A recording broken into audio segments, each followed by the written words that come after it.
할렐루야. 우리 서로 인사하십시다. 주의 이름으로 사랑합니다. 할렐루야. 예수님께서 6월절 만찬을 위해 예비된 집으로 들어가셨습니다. 그곳에서 제자들과 함께 떡을 깨시고 또 잔을 나누셨죠. 예수님께서 십자가에서 죽으실 것과 그리고 그의 보혈을 미리 제자들에게 상징적으로 보여주셨습니다. 내 살을 먹고 내 피를 마셔라. 6월절 만찬을 하시는 모습을 보면서 우리가 주님의 깊으신 뜻을 함께 나누며 여러분들 삶 속에 주님께서 말씀하신 그 말씀대로 살아가는 복된 삶이 다 되길 간절히 바랍니다. 22절 말씀에 보면 예수께서 떡을 가지사 떡 바구니에서 떡을 하나 이렇게 집으셨습니다. 떡 바구니 안에 떡이 하나는 있지 않았겠죠. 많은 떡이 있었을 텐데 거기서 떡 하나를 집으셨어요. 많은 떡 가운데 예수님의 손에 잡힌 그 떡으로 제자들에게 나눠 주었습니다. 많은 떡 중에 하나의 떡을 예수님께서 집으신 것처럼 나도 그렇게 택함받은 사람이에요. 여러분 한 사람 한 사람도 그렇게 택함받았습니다. 예수님께서 집으신 거예요. 나를 이렇게 집어주셨어요. 많은 사람 가운데 예수님의 택함을 받아서 지금 여러분들이 이곳에 있고 하나님을 믿으며 살아가는 겁니다. 그러니 우리 옆에 있는 분하고 서로 인사해 줍시다. 대단한 은혜를 받으셨습니다. 정말 큰 은혜입니다. 아까도 이렇게 교회에 이제 우리 한국에서 이렇게 차를 이렇게 타고 오는데 공무사님 그러세요. 아유, 뭐 사람들이 이렇게 많다고 막 여기에 캠핑 온 사람들이 많다. 아무리 캠핑이 즐겁고 좋아도 하나님의 손에 잡히지 않으면 소용이 없습니다. 그러니까 여러분들은 하나님의 손에 붙들려 잡힌 그런 복된 사람들인 거예요. 이거보다 더 큰 은혜가 없어요. 지난주에 12 중에 하나의 의미를 말씀드린 적이 있죠. 가룟 유다를 얘기하면서 12 중에 하나라고 하는 것은 정말 큰 의미라는 거죠. 신의 은총을 입은 자리예요. 12 중에 하나. 영광된 자리예요. 예수님의 제자니까. 그렇게 수많은 사람들이 예수님을 따라다녔지만 예수님께서 특별히 12를 택하시고 세우시고 제자 삼아 주셨으니까 그 중에 한 사람이라고 하는 것은 영광된 사람이에요. 우리도 마찬가지입니다. 예수님의 택함을 입은 영광된 하나님의 자녀입니다. 주님께서 우리를 붙잡아 주셨기 때문에 이 영광된 자리에 우리가 지금 있는 거예요. 여러분 한 사람 한 사람은 지금 이 영광된 이 축복의 자리에 앉아 있는 거예요. 오늘 주님의 택함을 받아서 이곳에 예배드리는 여러분들은 복된 사람, 세상에서 가장 복된 사람이에요. 가장 복된 사람. 현재의 삶의 모습이 어떠하든지 그건 상관이 없어요.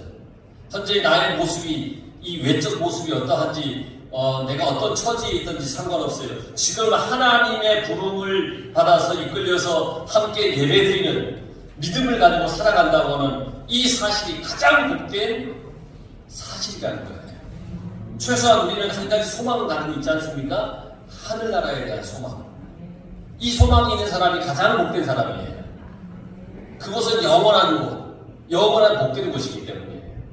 그러니까 하나님 나라의 소망을 가진 여러분들은 복된 사람, 주님의 손에 붙들린 복된 사람, 나는 복된 사람. 따라해보세요. 나는 복된 사람. 할렐루야. 모두가 다 우리는 주님의 손에 붙들렸기 때문에 복된 사람이에요. 떡을 집으신 주님께서 축복하셨어요. 축복하시고 모인 사람들을 축복했어요. 그런데 이제 제자들과 함께 있으니까 그들을 축복했잖아요. 그곳에 누가 함께 있어요? 누구도 있어요? 가룟 유다가 함께 있어요. 그곳에. 그럼 예수님께서 가룟 유다만 빼놓고 축복을 하셨을까요? 야, 너 날 팔 사람이니까 야, 너 빼고 축복할 거야. 막 그렇게 했습니까? 아니에요. 여기에서 우리는 주님의 마음을 알 수가 있어요. 아무리 예수님을 배반하고 속썩이는 제자라 할지라도 모두 축복을 하셨어요. 자기를 죽음의 자리로 내몰았던 유다라 할지라도 주님은 축복하셨어요. 주님의 뜻을 모르고 서로 높아지려고 안간 힘을 쓰는 그런 제자들이었지만 그들 모두를 축복하셨다는 겁니다. 그런 주님의 마음을 우리도 배워야 될 겁니다. 나의 마음을 아프게 한 사람들, 나를 배반한 사람들, 나를 미워해서 떠난 사람들, 우리는 저주하기보다는 그리스도 이름으로 축복해야 합니다.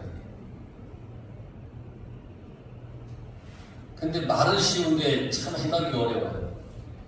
이 말씀을 준비하면서 저도 제 자신을 이렇게 되돌아봤는데 참 많은 사람들을 놓고 평가를 하면서 이 사람은 이렇고 저 사람은 저렇고 에이 얘는 안 돼, 쟤는 돼, 뭐 이런 어떤 평가를 너무 많이 하는 거예요.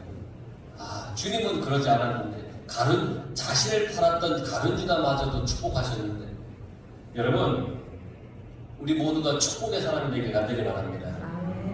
축복하면 그 축복이 그에게 임하면 복된 것이고 그에게 임하지 않으면 그 축복이 다시 내게로 온다고 했습니다. 그러니까 여러분의 입술로 말로 늘 축복하며 살아가시기 바랍니다.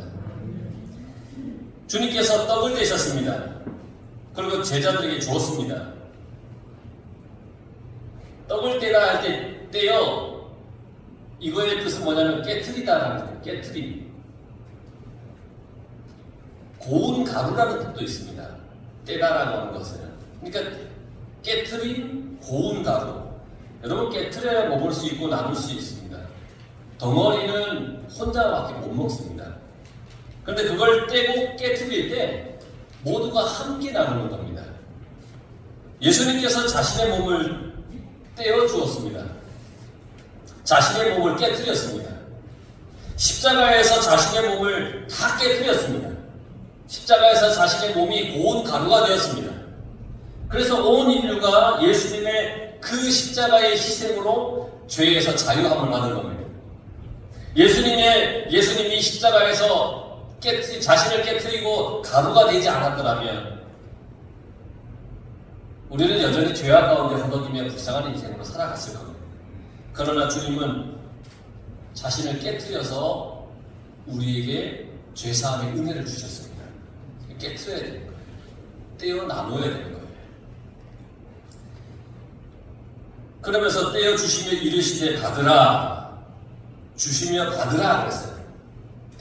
떼어서 줬어요. 그리고 받으라 그랬어요. 이건 뭘 의미하느냐, 뭔 뜻이냐? 너희도 이렇게 살아라, 이 말이에요. 떡을 떼어서 주셨어요. 받아라. 너희도 이렇게 떼어서 주며 살아라. 이런 주님의 뜻이에요.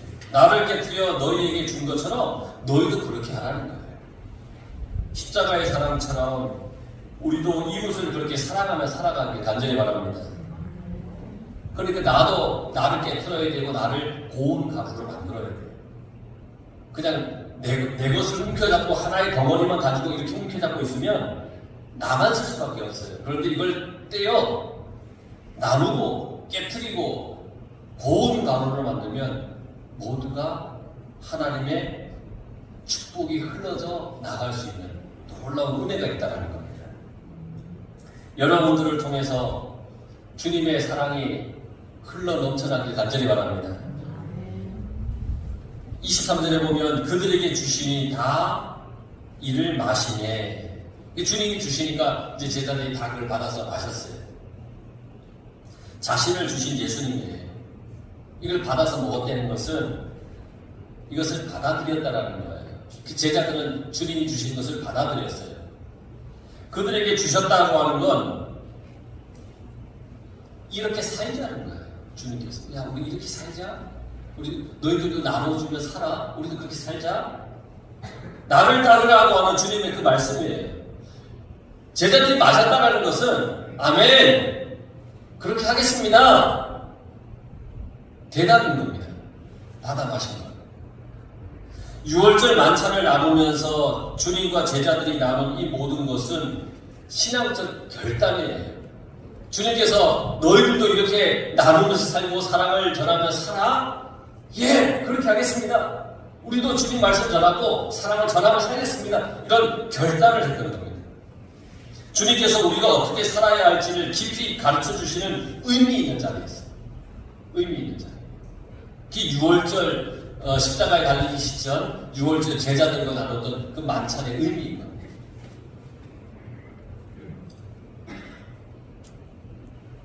십자가를 지시기 전에 십자가의 의미를 가르쳐 주셨어요. 그리고 몸소 십자가를 지시고 우리에게 행함의 본을 보여주신 거예요. 그게 만찬의 의미인 거예요. 여러분 교회에 들어오면 이제 우리 현관 옆에 벽 쪽으로 보면은 주님의 만찬 지금 주님의 만찬이 아니죠? 주님 만찬을 아직 안 만드셨죠? 우리 송보사님이 이 주님의 만찬을 하도 얘기해서 지금 저 걸려있는 뭐라고 그랬지? 십자수. 저기 주님의 만찬인 줄 알았지. 지금 주님이 양 맞죠? 곧 이제 가져올 겁니다. 주님의 만찬. 이제 걸어 놓으면 여러분들이 들어오시면서 볼 때 그냥 아이고 송보사님 애썼네. 물론 애쓰셨는데 그 그림을 보면서 뭘 우리가 느끼고 깨달아야 되느냐. 주님이 이 6월절 만찬 속에서 우리에게 하신 말씀이 주님의 말씀을 내가 받아들이고 그 말씀대로 또 우리가 전하며 살아라 라고 하는 의미가 있구나. 그래서 우리가 그렇게 본사님 빨리 갔다 오시는 거예요. 네, 그런 의미로 여러분들이 이렇게 보시는 거예요. 6월절의 의미는 그래요. 아프리카에서 노예로 잡혀와서 팔리기 직전에 옛날에 흑인 노예들이 있었어요. 한 프랑스의 귀족이 노예 시장에 와서 노예를 이렇게 이제 선택하려고 이렇게 왔습니다. 그런데 보니까 그 노예 중에 한 가족이 이렇게 왔는데 노예로 왔는데 뿔뿔이 흩어지게 생겼어요. 아이와 부모는 이제 곧 생이별을 할 수밖에 없는 그 근심과 괴로움에 이렇게 쌓여 있었습니다. 그때 이 귀족이 그 가족 모두를 샀어요. 노예 가족은 더 이상 뿔뿔이 흩어지지 않아도 되었습니다. 그 귀족과 노예에는 아무런 관계도 없는 사람이었어요. 귀족은 그들에게 어떤 것을 보여줬느냐, 자기를 떼었고 깨뜨리는 것을 보여줬어요. 그렇게 그리스도의 사랑을 그들에게 전해 보여준 거예요. 그들이 흩어져도 이 귀족하고는 아무 상관이 없지만 그 흩어짐에 앞두고 있는 그들의 근심과 그 괴로운 모습을 보니까 차마 가만히 있을 수 없는 거예요. 우리는 날마다 주님의 십자가의 은혜를 묵상하고 감사하며 살아가야 됩니다. 또한 십자가의 사랑을 우리도 전하며 살아가야 되는 겁니다. 그렇게 살아가시길 간절히 바랍니다. 이렇게 6월절 만찬을 통해서 주님의 살과 피를 주신 후에 제자들에게 주님께서 27절에 말씀합니다. 너희가 다 나를 버리리라.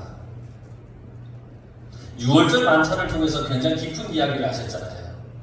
너희들도 사랑을 전하고 내가 주는 이 사랑을 너희들도 받아서 움켜잡지 말고 나눠주고 전하고 이렇게 살아라. 그 제자들이 아멘 하면서 받아먹고 막 이런 어떤 굉장히 의미 있고 깊은 이야기를 하셨습니다. 주님의 말씀에 굳은 결의를 하고 있는 제자들에게 이번에는 주님이 뭐라고 말씀하셨냐면 다 주님을 버릴 거라는 거예요. 너희들 지금 결단하고 지금 결의했지만 너희들 이제 곧 나를 버릴 거야. 제자들이 주님을 버린다는 겁니다. 이게 버린다고 하는 이 말의 의미 속에는 실족하다라는 뜻이 있어요. 실족하다. 그러니까 다시 성경을 읽어보면 너희가 다 나 때문에 실족할 거야 라고 하는 주님의 말씀이에요. 너희가 다 나를 버릴 거야 라고 하는 말씀이 너희가 다 나 때문에 실족할 거야 라는 그런 의미예요. 왜 제자들이 예수님 때문에 실족을 하느냐? 누가복음 22장 24절에서 27절 말씀에 보면 이런 말씀이 있어요. 또 그들 사이에 그 중에 누가 크냐 하는 다툼이 난지라. 예수께서 이르시되 이방인의 임금들은 그들을 주관하며 그 집권자들은 은인이라 칭함을 받으나 너희는 그렇지 않을지니 너희 중에 큰 자는 젊은 자와 같고 다스리는 자는 섬기는 자와 같으니라. 앉아서 먹는 자가 크냐 섬기는 자가 크냐? 앉아서 먹는 자가 아니냐? 그러나 나는 섬기는 자로 너희 중에 있노라. 제자들은 예수님으로 인해서 어떤 한 자리를 차지하고 싶었던 거예요. 예수님이 굉장했잖아요. 모든 행적들이 굉장했잖아요. 그러니까 뭔가 큰 자리를 차지하고 싶었어요. 이 누가복음의 이 말씀 앞에 유월절 만찬이 있었어요. 그 만찬 직후에 제자들은 여전히 뭘로 다투냐면 누가 크냐, 누가 높으냐, 그것 때문에 서로 다투고 있는 거예요. 여전히 이 제자들의 관심은 뭐냐면 예수님을 따라다니면서 내가 뭔가 한 자리 차지해야지, 이런 마음을 가지고 있었던 거예요. 계속해서 유월절 만찬 이후에도 그런 마음을 가지고 있었던 거예요. 이것이 물거품이 될 것이기 때문에 제자들은 실족할 거라는 거예요. 실망하는 거예요. 뭔가 큰 자리를 차지하려고 했는데 예수님이 십자가에 달려 죽었어요. 그러면 제자들의 마음은 어떻겠어요? 이게 아닌데? 이게 뭐지? 그런 마음으로 실족한, 큰 자리, 높은 자리를 차지하려고 했는데 그런 마음이 있었는데 주님이 죽어서 없어져 버리는 거예요. 그러니까 그들 마음에 실족한다는 거예요. 제자들은 모든 것을 다 버리고 예수님을 따랐잖아요. 자기 배도 버렸고 직업도 버렸고 삶의 모든 것을 다 버리고 예수님을 쫓아다녔어요. 무려 3년 동안 쫓아다녔어요. 자기 모든 것을 다 버리고 따라갔을 때는 아마도 그것보다 더 큰 무언가를 바라고 따라갔을 거예요. 배를 버리고 갔으면 더 큰 배가 생길 거라고 생각하고 갔을지도 모르고요. 직업을 버리고 갔다면 더 많은 연봉을 받을 수 있는 어떤 자리에 내가 가지 않을까? 그런 기대감으로 갔을 거라는 거예요. 따라갔을 거라는 거예요. 그런데 예수님께서 가시는 길은 명예와 권세를 얻는 그런 자리가 아니에요. 세상의 왕으로 가는 길이 아니에요. 로마로 물리치고 권위, 경제권도 장악하는 그런 길을 가는 그런 예수님의 길이 아니에요. 주님이 가시는 길은 십자가에 달려 죽으시는 그 길을 가는 거예요. 사람들이 볼 때 실패자의 길을 지금 예수님이 가시는 거예요. 그런 길을 가는 예수님을 제자들이 보면서 실족할 거라는 거예요. 그러니까 너희들이 나를 다 버릴 거라는 것은 나를 보면서 실족할 거야 라고 하는 주님의 말씀이에요. 제자들이 생각하는 것과 반대로 말씀하시는 예수님이시죠. 높아지려는 제자들에게 낮아지고 섭니다, 그렇게 말씀하시잖아요. 제자들과 예수님의 관심이 달랐어요. 제자들은 높아지고 싶어 하는데 예수님께서는 십자가를 향하여 가고 계시는 거예요. 제자들은 왕으로서의 예수님을 바라봤는데 예수님은 사형수들이 달리는 십자가에 달려 죽으러 가시는 거예요.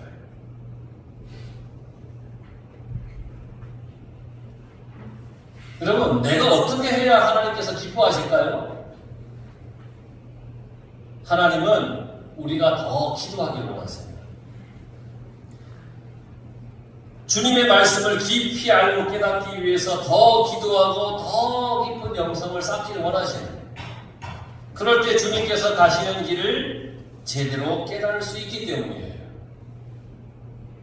우리가 더 많이 기도하지 않으면 주님의 뜻을 알 수가 없어요.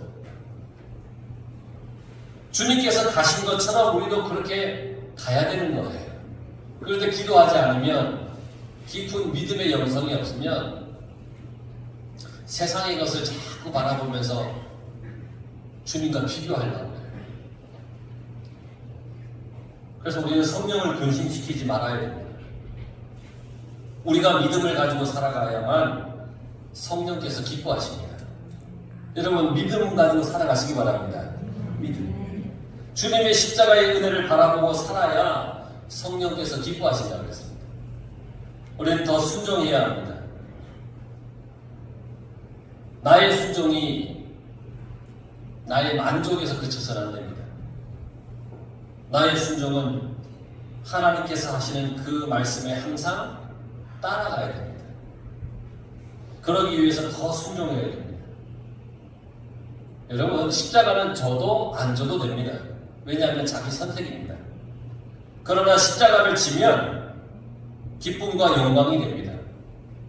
내게 주신 십자가를 내가 져도 그만 안 져도 그만입니다. 그건 나의 선택이니까. 그런데 주님께서 내게 맡겨주신 십자가를 지고 가면 기쁨과 영광이 되는 겁니다.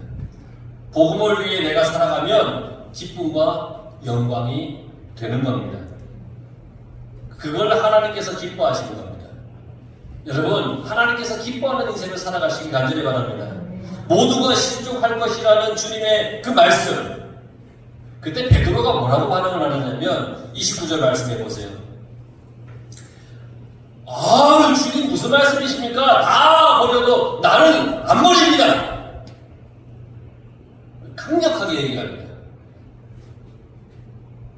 베드로는 비교하고 있습니다. 지금 다른 사람은 그렇게 해도 나는 그렇게 하지 않겠습니다.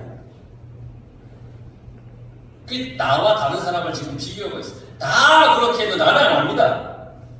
다 나쁜 놈이라도 나는 아닙니다. 나는 나쁜 놈 아닙니다. 뭐 이렇게 얘기를 하고 있어요. 비교하는 거예요. 다른 제자들과 자기를 비교해요. 신앙생활은 다른 사람과 비교하는 것이 아니에요. 신앙생활은 나와 하나님과의 관계일 뿐이에요. 나와 하나님과의 관계에 다른 누군가가 끼어들 수는 없어요. 교인들 중에 간혹 이런 사람이 있어요. 다른 사람이 뭘 한 가지 하면 나는 두 가지를 해야지. 그런 사람이 있어요. 저 사람이 30분 기도하면 내가 40분 기도해야지. 그런 사람이 있어요. 나보다 찬송가를 더 크게 부르면 더 크게 부르는 사람이 있어요. 비교를 해요. 비교해서 자기가 더 나오면 그것으로 안도하고 만족하는 사람이 있어요. 우리 교인들 말고 저기 가면 그런 사람이 있어요. 그러나 신앙생활은 절대 비교하는 것이 아니에요. 제자들은 끊임없이 서로 비교하면서 예수님을 따라갔어요. 누가 더 크냐, 누가 더 크냐 서로 비교하면 다퉜잖아요. 우리는 비교하는 신앙생활 하지 말아야 됩니다. 그냥 나와 하나님과의 관계만 바라봐야 됩니다. 그 관계가 좋으면 됩니다. 그 관계가 좋으면 되는 거예요. 아니, 내 옆에 있는 다른 성도가 30분 나보다 더 많이 기도할 수 있잖아요. 그게 중요한 게 아니라 지금 내가 하나님과의 관계가 좋으냐 그렇지 않으냐, 여러분 그것만 우리가 생각하면 살아가면 되는 겁니다. 예수님께서 이렇게 말씀하시면 베드로에게 뭐라고 말씀하시나요? 30절에 오늘 이밤 닭이 2번 울기 전에 네가 나를 3번 부인할 거다. 나 모른다 할 거야. 너 나 모른다 할걸? 베드로는 자신 있게 말합니다. 다 버릴지라도 자기는 그렇지 않겠다는 겁니다. 아마 그렇게 얘기를 하면 예수님께서 굉장히 기뻐할 거라 생각했을지도 몰라요. 주님 다 버려도 아이고 나는 아닙니다. 그리고 주님께서 그래 역시 베드로 너밖에 없어. 그렇게 이제 칭찬할 줄 알았던 모양입니다. 베드로의 결심과는 상관없이 베드로는 예수님을 그날 밤 3번 부인합니다.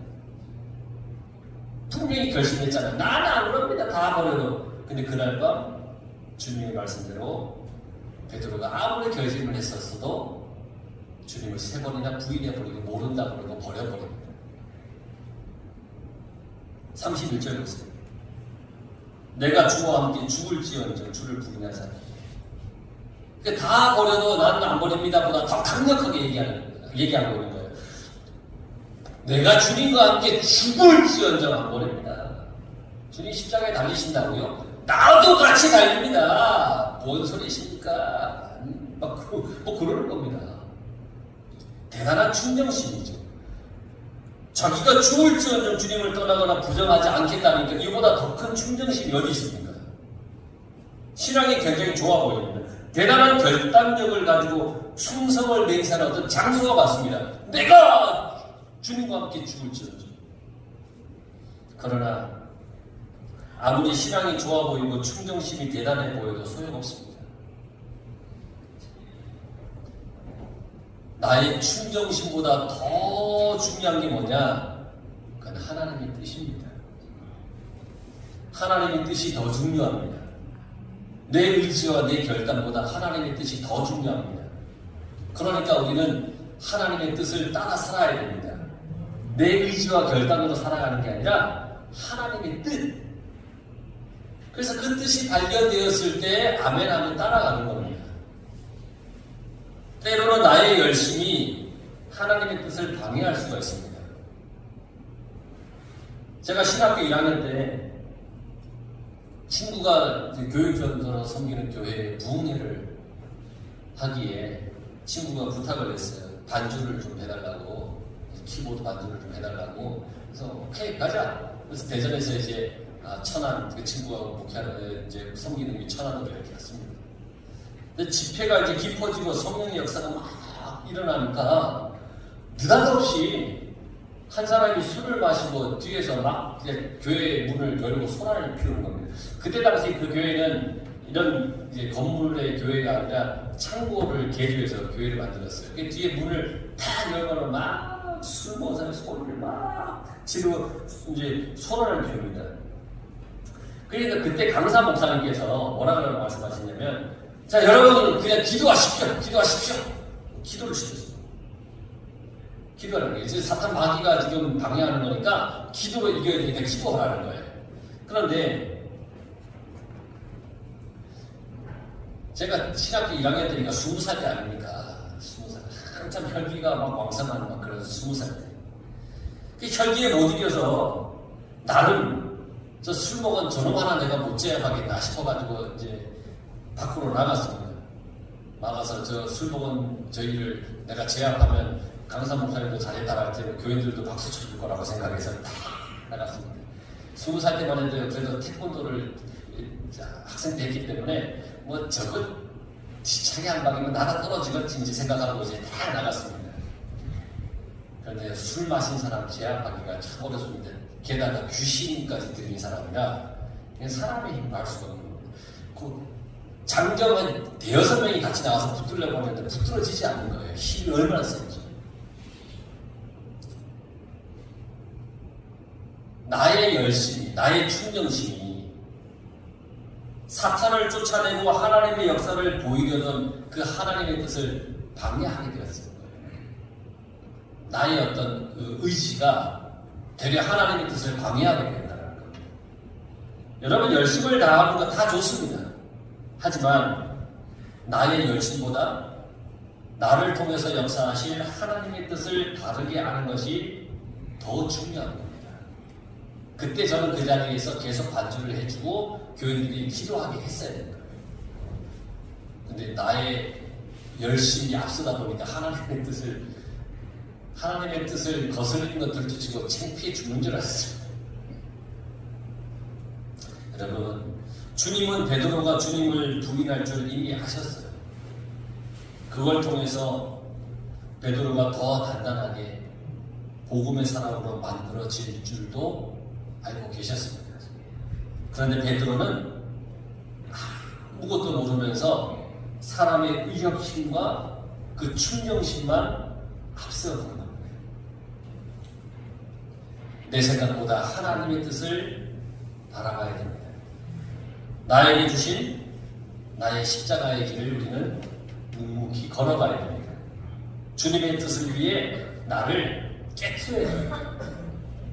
오직 주님의 뜻을 찾고 그 뜻대로 살아가는 겁니다. 여러분들이 그렇게 살아가시길 간절히 축원합니다. 기도하겠습니다.